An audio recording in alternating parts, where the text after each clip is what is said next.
नमस्कार, आप देख रहे हैं ग्रैंड न्यूज नेटवर्क और मैं हूं आप सभी के साथ आयुषी। अब मेरे साथ देखिए न्यायधानी सहित प्रदेश भर से जुड़ी हुई तमाम खबरों का सिलसिला शुरू करें उससे पहले एक नजर सुर्खियों पर।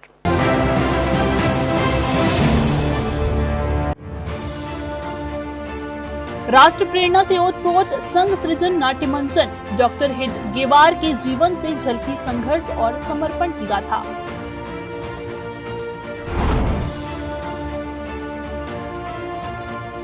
रेल दुर्घटना में घायल एक और यात्री की हुई मौत, मृतकों की सरकारी संख्या हुई 12।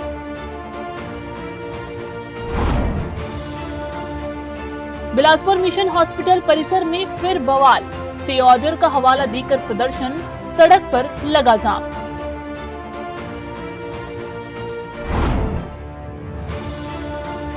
और कांग्रेस भवन में देवेंद्र यादव की अहम बैठक, संगठन सशक्तिकरण और विरोध कार्यक्रमों की रूपरेखा तय।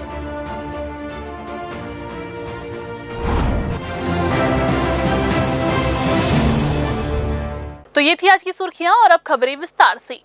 राष्ट्रीय स्वयंसेवक संघ के शताब्दी वर्ष के उपलक्ष्य में मंगलवार को बहतरई खेल परिसर स्थित इंडोर स्टेडियम में माधव प्रेरणा केंद्र एवं डॉक्टर हेडगेवार नाट्य मंचन समिति के संयुक्त तत्वाधान में संघ सृजन नामक भव्य नाट्य मंचन का आयोजन किया गया।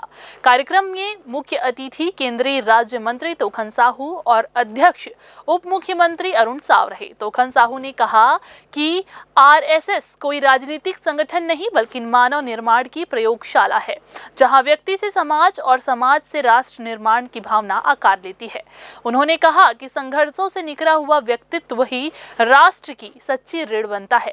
इस अवसर पर नाद ब्रह्मा नागपुर द्वारा प्रस्तुत नाट्य मंचन में डॉक्टर हेडगेवार के जीवन के प्रेरक प्रसंगों और उनके राष्ट्रभक्ति से ओतप्रोत विचारों को सजीव किया गया। उप मुख्यमंत्री अरुण साव ने कहा कि डॉक्टर हेडगेवार बाल्यकाल से ही प्रखर देशभक्त थे, जिनका जीवन हर भारतीय के लिए प्रेरणा स्रोत है। करीब 2.25 घंटे तक चले इस नाट्य मंचन में 40 कलाकारों ने स्वतंत्रता आंदोलन से लेकर संघ की स्थापना तक के निर्णायक क्षणों को प्रभावशाली ढंग से प्रस्तुत किया। कार्यक्रम में पूर्व मंत्री अमर अग्रवाल, पूर्व विधानसभा अध्यक्ष धर्मलाल कौशिक, विधायक सुशांत शुक्ला, महापौर पूजा विधानी, प्रफुल्ल शर्मा और बड़ी संख्या में नागरिक उपस्थित रहे। मंच संचालन पूर्णदू भट्ट ने किया और आभार प्रदर्शन डॉक्टर ललित मखीजा ने किया।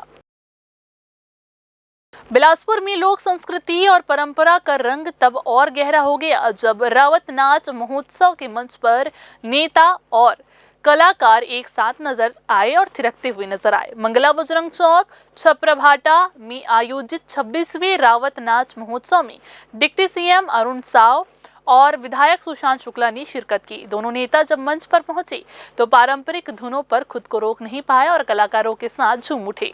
कार्यक्रम में 15 से अधिक दलों ने पारंपरिक वेशभूषा में शानदार प्रस्तुतियां दी।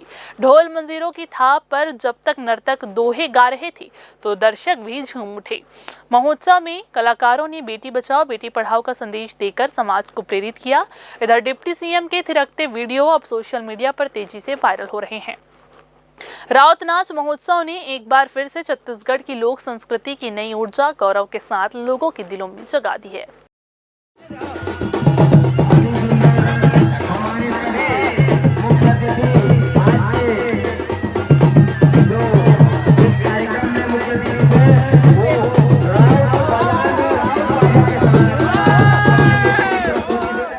कोटा पुलिस ने अवैध कबाड़ परिवहन के खिलाफ एक अहम कार्रवाई करते हुए एक आरोपी को गिरफ्तार किया है। आपको बता दें, दिनांक 10 नवंबर 2025 को थाना प्रभारी तोप सिंह नवरंग को मुखबिर से सूचना मिली कि एक छोटा हाथी वाहन में अवैध रूप से कबाड़ का परिवहन किया जा रहा है।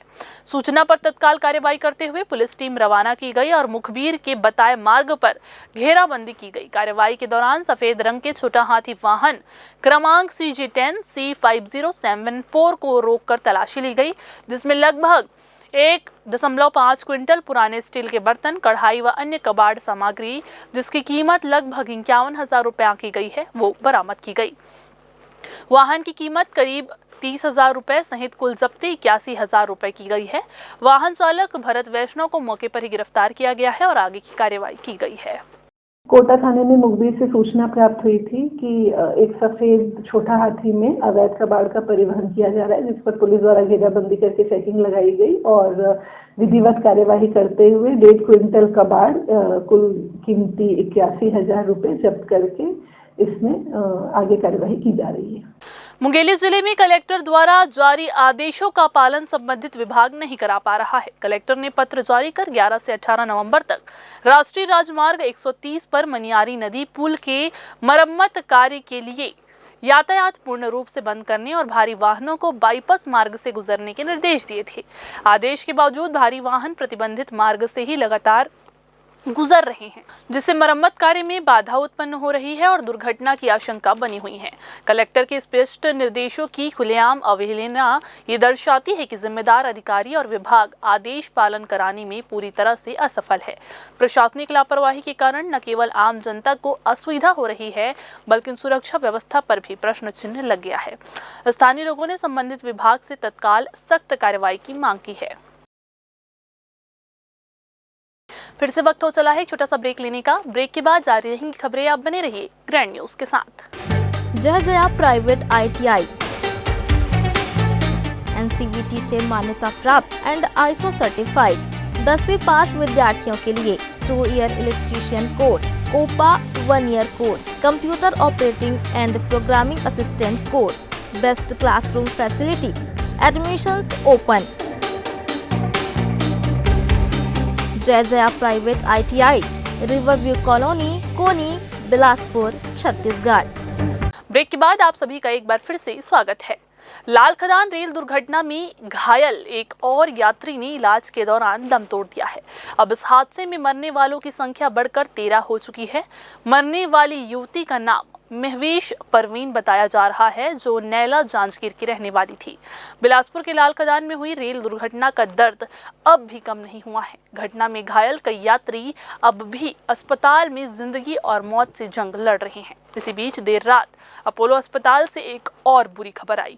महवेश परवीन, जो इस हादसे में गंभीर रूप से घायल थी, उन्होंने इलाज के दौरान दम तोड़ दिया। अब इस हादसे में मौत का आंकड़ा 13 तक पहुंच गया है। रेल प्रशासन और जिला प्रशासन लगातार घायलों के इलाज की मॉनिटरिंग कर रहे हैं। वहीं मृतकों के परिजनों में अब भी मातम पसरा हुआ है। रेल हादसे में लगातार आंकड़ा बढ़ता हुआ जा रहा है और बचाव की जो व्यवस्था थी उस पर भी सवाल खड़े हो रहे हैं। फिलहाल घायलों का इलाज जारी है और प्रशासन ने मृतकों के परिजनों को हर संभव सहायता देने का आश्वासन दिया है। बिलासपुर के लाल खदान रेल हादसे का दर्द अब और गहरा हो गया है। हादसे में घायल एक और यात्री ने इलाज के दौरान दम तोड़ दिया है। इसके साथ ही मरने वालों की संख्या बढ़कर 13 हो गई है। मरने वाली महिला का नाम महवेश परवीन बताया जा रहा है, जो नैला जांजगीर की रहने वाली थी। लाल खदान रेल हादसे में महवेश परवीन गंभीर रूप से घायल थी और उनका इलाज बिलासपुर के अपोलो अस्पताल में चल रहा था, लेकिन देर रात वो जिंदगी की जंग हार गई। इस मौत के साथ ही लाल खदान रेल दुर्घटना में मृतकों की संख्या 12 तक पहुंच गई है। रेलवे प्रशासन ने इसकी आधिकारिक पुष्टि की है। रेलवे अधिकारियों ने बताया कि पहले 11 लोगों की मौत दर्ज की गई थी, लेकिन मंगलवार देर रात महवेश की मौत के बाद ये आंकड़ा बढ़ गया। हादसे के बाद अब भी कई यात्री अस्पताल में भर्ती हैं, जिनकी हालत नाजुक बताई जा रही है। लाल खदान में हुई ये रेल दुर्घटना बिलासपुर ही नहीं, पूरे प्रदेश को हिला चुकी है। हादसे के बाद से ही लोगों में गम और आक्रोश का माहौल है। जिला प्रशासन और रेलवे टीम लगातार घायलों की इलाज की निगरानी कर रही हैं। इसमें असमंजस की स्थिति नहीं है। इसमें जो आंकड़ा है, जैसा पहले बताया गया था कि एक रेलवे कर्मचारी को मिलाते हुए 11 थी, शुरू से ही यही था। कल रात में जो अपोलो अस्पताल से एक सूचना मिली है, उस सूचना मिलने के बाद जो है अब वो संख्या 12 है। उसमें से एक रेलवे के स्टाफ है। तो अगर रेलवे के स्टाफ को हटाते हैं तो पैसेंजर, प्योर पैसेंजर की संख्या 11 है, और अगर रेलवे स्टाफ को मिलाते हैं तो संख्या 12 है। इसमें कोई संदेह की कोई ये बात नहीं है। नहीं, उसका देखिए शिनाख्त डिटेल लेवल पर रेलवे में किया जाता है, लेकिन इस प्रकार का कोई भी मामला, क्योंकि इस तरीके से कुछ भी है तो बिल्कुल ही निराधार है ये बात, इसका मैं खंडन करता हूँ। तो जो संख्या आपको रेलवे प्रशासन के द्वारा बताया जाए, क्योंकि रेलवे प्रशासन सबसे नज़दीकी तरीके से सारे एक्स ग्रेशिया मैटर्स को डील कर रही है, उनके साथ संपर्क में है, परिवार के साथ संपर्क में है। मृतकों के परिवारों में अब भी मातम पसरा है। घंटों में सन्नाटा, आंखों में आंसू और दिलों में सवाल है, क्या इस हादसे को टाला जा सकता था? राहत और बचाव कार्यों पर भी सवाल उठ रहे हैं। फिलहाल प्रशासन ने मृतकों के परिजनों को हर संभव सहायता देने का भरोसा दिलाया है, लेकिन लाल खदान हादसे से उठे जख्म अभी भी ताजा है और इन जख्मों का दर्द आने वाले दिनों तक महसूस किया जाएगा। कैमरामैन गोलू कश्यप के साथ भारतेंदु कौशिक की रिपोर्ट। बिलासपुर के सरकंडा थाना क्षेत्र से एक दिल दहला देने वाला मामला सामने आया है, जहां एक वृद्ध पिता ने अपने ही बेटे पर घर से निकालने और आर्थिक सहायता न देने का गंभीर आरोप लगाया है। 63 वर्षीय दिनेश कुमार शर्मा निवासी ग्राम बहतरई ने पुलिस अधीक्षक बिलासपुर को लिखित शिकायत सौंपी है, जिसमें उन्होंने ये बताया कि उनका पुत्र जीतू शर्मा, जो प्रताप चौक में शुद्ध शाकाहारी नाम से दुकान चलाता है, ने उन्हें और उनकी पत्नी को घर से बाहर निकाल दिया है। दिनेश शर्मा का कहना है कि बेटे ने धोखे से 5 लाख रुपए अपने पास रख लिए और इसके बाद न तो रहने की जगह दी और न ही खर्च के लिए एक पैसा। वृद्ध दंपति ने बताया कि अब वे दोनों असहाय और बीमार है। इलाज व गुजारे के लिए पैसों की सख्त जरूरत है, लेकिन बेटा मुंह मोड़ चुका है। उन्होंने पुलिस से निवेदन की है कि बेटे को आदेश दिया जाए कि वो अपने माता पिता को उचित भरण पोषण राशि और खर्च प्रदान करे। अब देखना ये होगा कि पुलिस इस पारिवारिक विवाद में क्या कदम उठाती है। एकलौता बेटा जिसको मैंने सब कुछ चाहा, सब कुछ दिया, उसने मुझको बेघर कर दिया है। अभी तक 2 साल से भत्ता दे रहा था, मैं भी उसका पूरा साथ दे रहा था। अब उसने 2-3 महीने से बिल्कुल पैसा देना बंद कर दिया है। लड़के का नाम है जीतू शर्मा, मैं उसका पिताजी दिनेश कुमार शर्मा हूँ। मैं कोरबा में अच्छा खासा अपना धंधा कर रहा था। मेरे पास 5 लाख रुपया सेविंग थी, 3 दुकान का बारदाना था। मेरे को बुलाया बिलासपुर, बहला के फुसला के, पापा आप यहाँ बैठो गद्दी पे, ये है वो है। मैंने उसको वो 5 लाख रुपया सेविंग भी दे दी और उसके बाद धीरे धीरे इसने अपना ऐसे जैसे गिरगिट रंग बदलता है वैसे इसने अपना रंग बदल दिया। लड़का बोला मैं 1 रुपया नहीं दूंगा, मेरे साथ आके रहो, जो करना हो कर लो।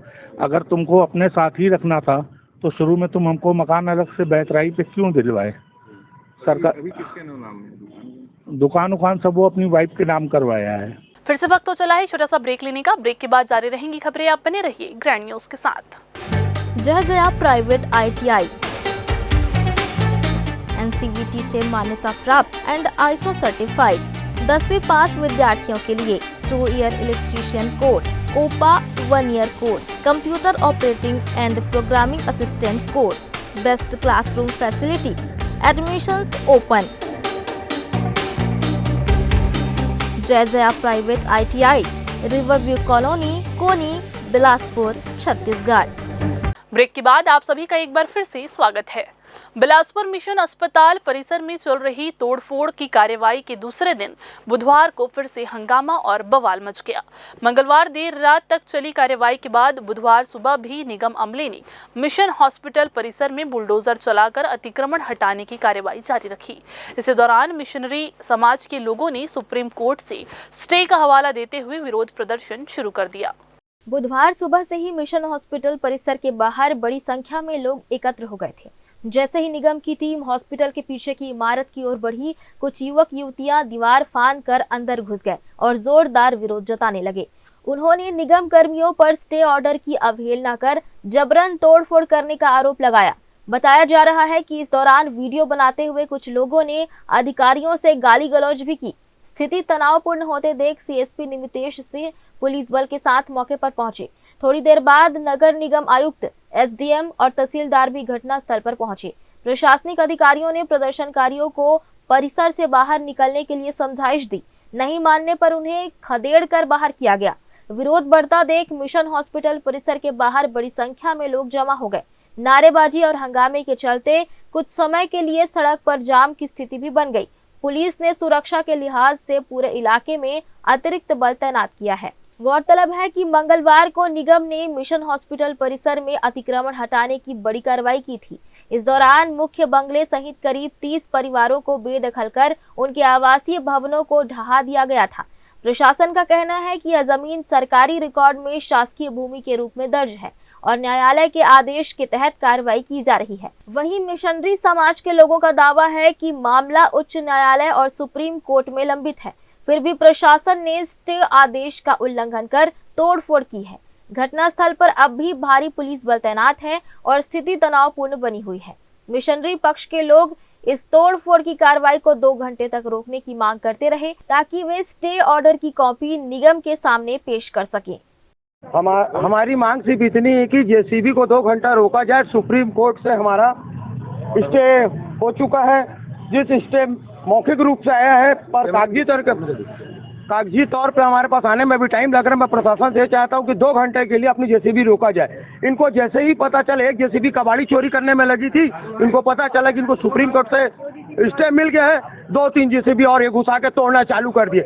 मैं प्रशासन से बोलना चाहता हूँ जो कार्रवाई हो रही है 2 घंटे बाद भी हो सकती है। इस मामले में जब बिलासपुर नगर निगम आयुक्त अमित कुमार से स्टे ऑर्डर के बावजूद तोड़फोड़ पर सवाल पूछा गया तो उन्होंने स्पष्ट कहा कि उन्हें किसी भी प्रकार का स्टे आदेश प्राप्त नहीं हुआ है। उनकी जानकारी के अनुसार मिशनरी पक्ष की अपील न्यायालय द्वारा खारिज कर दी गई है, इसलिए कार्रवाई वैधानिक रूप से जारी है। किसी प्रकार का स्टे प्राप्त नहीं हुआ है और माननीय उच्च न्यायालय में इनकी जो रिट अपील थी वो डिसमिस हुई थी। इसी के बाद कार्रवाई की भी जा रही है और किसी प्रकार का स्टे है भी नहीं और कॉपी भी आप लोग उपलब्ध भी नहीं। यदि माननीय उच्च न्यायालय से या माननीय सर्वोच्च न्यायालय से किसी प्रकार का स्टे होगा तो किसी प्रकार की कार्रवाई तत्काल रोक दी जाएगी, क्योंकि स्टे प्राप्त नहीं हुआ और इनका अपील जो है वो डिसमिस हो भी गया था, तो निरंतर कार्रवाई जो जारी है। आयुक्त ने कहा है कि यदि संबंधित पक्ष उच्च न्यायालय या सर्वोच्च न्यायालय का वैध स्टे आदेश प्रस्तुत कर देता है तो कार्रवाई तुरंत रोक दी जाएगी। अब देखना होगा कि आगे इस मामले में क्या होता है। जेएन न्यूज के लिए कैमरामैन राकेश मिश्रा के साथ पिंटू दुबे की रिपोर्ट। भारत सरकार शिक्षा को डिजिटल और आधुनिक स्वरूप देने की दिशा में लगातार काम कर रही है। इसी कड़ी में बिलासपुर के एकमात्र सरकारी कॉलेज जेपी वर्मा महाविद्यालय में विद्यार्थियों की सुविधा के लिए एक नया कदम उठाया गया है। कॉलेज परिसर के सामने नया भवन तैयार किया जा रहा है, जिसमें कैंटीन और ऑनलाइन चॉइस सेंटर की व्यवस्था की जा रही है। इस चॉइस सेंटर के शुरू हो जाने से अब छात्रों को कॉलेज के बाहर जाकर ऑनलाइन फॉर्म भरने की जरूरत नहीं पड़ेगी और दस्तावेज अपडेट कराने के लिए मुख्य सड़क पार नहीं करनी पड़ेगी। अब तक विद्यार्थियों को एडमिशन, परीक्षा फॉर्म और अन्य ऑनलाइन कार्यों के लिए कॉलेज से बाहर स्थित दुकानों तक जाना पड़ता था। इससे न केवल समय की बर्बादी होती थी बल्कि मुख्य मार्ग पार करने के दौरान दुर्घटना की आशंका भी बनी रहती थी। कॉलेज प्रशासन ने छात्रों की इस परेशानी को ध्यान में रखते हुए परिसर के पास ही चॉइस सेंटर शुरू करने का निर्णय लिया है। भवन का निर्माण कार्य लगभग पूरा हो चुका है और अगले 15 से 20 दिनों में ये सुविधा छात्रों के लिए शुरू कर दी जाएगी। ये कदम न केवल विद्यार्थियों की सुरक्षा सुनिश्चित करेगा बल्कि डिजिटल शिक्षा की दिशा में एक और सकारात्मक पहल साबित होगा। छत्तीसगढ़ शासन के साथ साथ पूरा भारतवर्ष का ये उद्देश्य है कि मिलेट को आगे बढ़ाना है। उसको ध्यान में रखते हुए हमारे महाविद्यालय में कैंटीन के पर्पस से जो एक कक्ष बनाया गया था, उसको मिलेट के सारे सामग्री प्रोडक्ट उसमें जो है बेचे जाएंगे, उसके लिए तैयारी की जा रही है। साथ ही छात्र छात्राओं को ऑनलाइन आजकल सभी चीज़ जो है पेमेंट करना पड़ता है, तो रोड से क्रॉस करके जाने पर खतरा बनी रहती। उन सारी चीज़ों को ध्यान में रखते हुए वहाँ एक स्टेशनरी और ऑनलाइन पेमेंट का जो सारे सिस्टम है, चाहे वो एडमिशन को लेकर के हो, चाहे फीस पेमेंट को लेकर के हो, चाहे नामांकन को लेकर के हो, चाहे प्राइवेट फार्म भरने के लिए, वो भी कैंपस में व्यवस्था की जा रही है। कब तक शुरू होने की संभावना है? ये 15-20 दिन के भीतर कंप्लीट हो जाएगा और ये कार्य प्रारंभ कर देंगे। बिलासपुर जिले के मस्तूरी थाना क्षेत्र अंतर्गत ग्राम कर्रा से एक बड़ी खबर सामने आई है, जहां एक बैठक के दौरान 2 पक्षों के बीच कहासुनी इतनी ज्यादा बढ़ गई कि मामला हाथापाई तक पहुंच गया। जानकारी के मुताबिक 10 नवंबर को रामायण चौक में आयोजित बैठक में बचत राशि को लेकर विवाद हुआ और देखते ही देखते दोनों पक्षों ने एक दूसरे पर हमला कर दिया। इस झड़प में कई लोग घायल हो गए। पुलिस ने दोनों पक्षों की शिकायतों के आधार पर 7 लोगों के खिलाफ विभिन्न धाराओं में मामला दर्ज कर लिया है और जांच शुरू कर दी है। फिलहाल पुलिस दोनों पक्षों से पूछताछ कर रही है। फिर से वक्त हो चला है छोटा सा ब्रेक लेने का। ब्रेक के बाद जारी रहेंगी खबरें। आप बने रहिए ग्रैंड न्यूज के साथ। जहजया प्राइवेट ITI NCVT से मान्यता प्राप्त एंड ISO सर्टिफाइड 10वीं पास विद्यार्थियों के लिए 2 year electrician course, COPA 1 year course, computer operating and programming assistant course, best classroom facility, admissions open. Jai Jaya private ITI, river view colony, Koni, Bilaspur, Chhattisgarh. Break के बाद आप सभी का एक बार फिर से स्वागत है। AICC सचिव, विधायक एवं बिलासपुर मुंगेली जिले के SIR प्रभारी देवेंद्र यादव ने कांग्रेस भवन में संगठन से जुड़े पदाधिकारियों की एक अहम बैठक ली। बैठक में दोनों जिलों के ब्लॉक अध्यक्ष, प्रभारी और वरिष्ठ पदाधिकारी मौजूद रहे। इस दौरान उन्होंने SIR के तहत मतदाता सूची पुनरीक्षण, आगामी आंदोलनों और संगठन की सक्रियता पर चर्चा की। देवेंद्र यादव ने बैठक में कहा कि SIR की प्रक्रिया जिस तरह बिना प्रशिक्षण और पारदर्शिता के चलाई जा रही है, वो प्रशासनिक लापरवाही और मिलीभगत को उजागर करती है।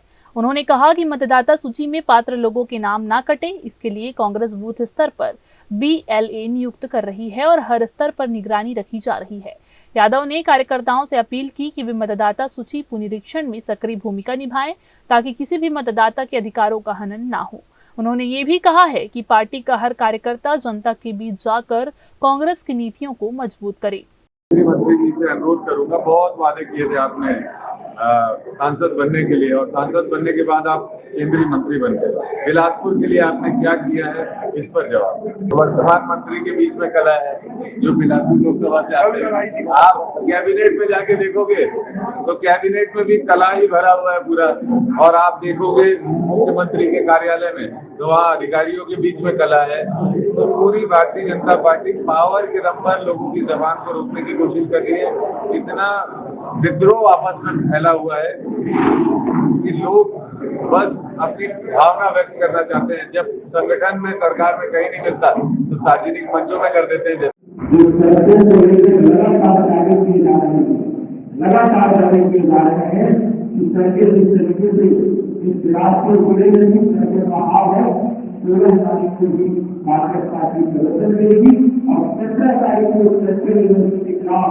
एक छात्र की मौत हो जाने के बाद, जाने के बाद भी मेरे अधिकारियों ने अपनी लापरवाही के लिए प्रदर्शित किया कि ये लोग सबसे अधिक आय करने वाला है, राष्ट्रीय स्तर पर पुरस्कार देते हैं।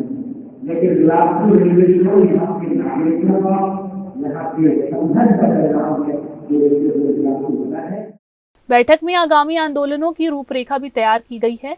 आपको बता दें कि यादव ने बताया कि 14 नवंबर को जोनल महाप्रबंधक कार्यालय का घेराव कर ट्रेन हादसे के विरोध में ज्ञापन सौंपा जाएगा। 16 नवंबर को शहर की जर्जर सड़कों को लेकर कांग्रेस कार्यकर्ता धरना देंगे। वहीं 17 नवंबर को गुरु घासीदास विश्वविद्यालय में छात्र की संदिग्ध मौत के मामले पर कांग्रेस और NSUI संयुक्त प्रदर्शन करेंगे। उन्होंने कहा कि कांग्रेस जनता से जुड़े हर मुद्दे पर सड़कों पर उतरने को तैयार है और ये अभियान आने वाले दिनों में व्यापक जन आंदोलन का रूप लेगा। कैमरामैन राकेश मिश्रा के साथ पुरुषोत्तम दुबे की रिपोर्ट। दक्षिण पूर्व मध्य रेलवे अब सिर्फ यात्रा का जरिया नहीं बल्कि नए भारत के विकास की बड़ी पहचान बन रहा है। रेलवे की गैर किराया राजस्व अब स्टेशनों को आधुनिक और कमाई के नए केंद्र में बदल रही है। अमृत भारत स्टेशन योजना के तहत अब स्टेशनों पर बन रहे मल्टी फंक्शनल कमर्शियल कॉम्प्लेक्स यानी MFC यात्रियों को शॉपिंग, होटल, ऑफिस और मनोरंजन जैसी आधुनिक सुविधाएं देंगे। बिलासपुर मंडल के 18 स्टेशनों के लिए निवेशकों से रुचि पत्र मंगाए जा चुके हैं। रेलवे के गुड्स शेड और साइडिंग क्षेत्रों में अब लॉजिस्टिक हब और गोदाम बन रहे हैं, जहां व्यापारियों को माल भंडारण और लोडिंग अनलोडिंग की सुविधा मिलेगी। इससे रेलवे को लंबे समय तक राजस्व का लाभ मिलेगा। यात्रियों की सुविधा बढ़ाने के लिए एकीकृत स्टेशन सुविधा प्रबंधन प्रणाली शुरू की जा रही है, जिसमें निजी कंपनियां स्टेशन की सफाई, खान-पान और पार्किंग का प्रबंधन करेंगी, जबकि ट्रेन संचालन रेलवे के पास रहेगा। बिलासपुर, रायपुर और दुर्ग में यह व्यवस्था शुरू हो चुकी है। रायपुर मंडल में अब प्रमुख स्टेशनों पर सिंगल ब्रांड आउटलेट्स खुल रहे हैं। यहाँ यात्री फैशन, हैंडीक्राफ्ट और छत्तीसगढ़ के स्थानीय उत्पाद खरीद सकेंगे। भीड़भाड़ वाले स्टेशनों पर मल्टी लेवल पार्किंग और कैब हॉल्टिंग वे की योजना तेजी से बढ़ रही है। इससे पार्किंग आसान होगी और स्टेशन परिसर में भीड़ कम होगी। यात्रियों के लिए स्वादिष्ट और स्वच्छ भोजन उपलब्ध कराने के लिए मॉड्यूलर फूड ट्रक और रीजनल फूड यूनिट्स भी शुरू की जा रही है। वहीं स्थानीय युवाओं के लिए रेलवे ने बड़ा मौका दिया है। स्टेशनों पर खान-पान, विज्ञापन और पार्किंग के ठेके अब ई-नीलामी के जरिए दिए जा रहे हैं। हमारे पास काफ़ी लैंड ऐसी पड़ी हुई है जो स्टेशन के पास में है, तो उनको यात्री से रिलेटेड जो सुविधाएं हैं, होटल हो गया, बजट होटल हो गया, ऑफिस स्पेसेस हो गए, पार्किंग हो गया, देन फूड हो गया, इंटरटेनमेंट भी एक्टिविटी उसमें जोड़ी जा सकती है। तो उसको डेवलप करने में और उसको रन करने में ये लगभग 30 से 35 साल की इसमें लीज का हम लोग प्रावधान करने की सोच रहे हैं। इसके अतिरिक्त हमारे पास लगभग 216 के आसपास साइडिंग्स हैं और गुडशेड हैं। उसके पास की जो ज़मीन है हमारी, उसमें कार्गो रिलेटेड जितनी भी एक्टिविटीज़ हो सकती हैं, वैगन क्लीनिंग है, इन्वेंट्री है, उन सब के लिए भी हैंडलिंग है, ट्रांसपोर्टेशन है, उसमें भी हम लोग चाह रहे हैं कि यहाँ पे हम लोगों को पार्टिसिपेशन मिले। दक्षिण पूर्व मध्य रेलवे की ये सभी पहल यात्री सुविधा के साथ आत्मनिर्भरता की दिशा में बड़ा कदम है, जहां हर स्टेशन अब विकास, रोजगार और नवाचार का नया केंद्र बन रहा है। ग्रैंड न्यूज के लिए कैमरामैन गोलू कश्यप के साथ भारतेंदु कौशिक की रिपोर्ट। भारतीय रेलवे के ट्रेन मैनेजरों की वर्षों से लंबित मांगे एक बार फिर से सुर्खियों में हैं। ऑल इंडिया गार्ड्स काउंसिल ने प्रेस वार्ता कर रेल मंत्रालय से 9 प्रमुख मुद्दों पर त्वरित कार्रवाई की मांग की है। काउंसिल ने कहा कि 2 दशक से लंबित समस्याओं के समाधान में हो रही देरी से कर्मचारियों का मनोबल जो है वो गिर रहा है और कार्यक्षमता प्रभावित हो रही है। मांगों में 8वें वेतन आयोग के क्रियान्वयन में तेजी, असिस्टेंट गार्ड पद को रिकॉर्ड से हटाना, ट्रेन मैनेजरों के वेतन स्तर का पुनर्निर्धारण, MACP लाभ की बहाली, रनिंग अलाउंस में 25% की वृद्धि, 24 जनवरी 2025 के JPO को निरस्त करना, 28% रिक्त पदों की भर्ती, पेंशन नियमों में संशोधन और रनिंग अलाउंस पर आयकर छूट सीमा बढ़ाने की बातें शामिल है। AIGC ने चेतावनी दी है कि यदि मंत्रालय ने शीघ्र ही समाधान नहीं किया तो कर्मचारियों में असंतोष और गहरा सकता है।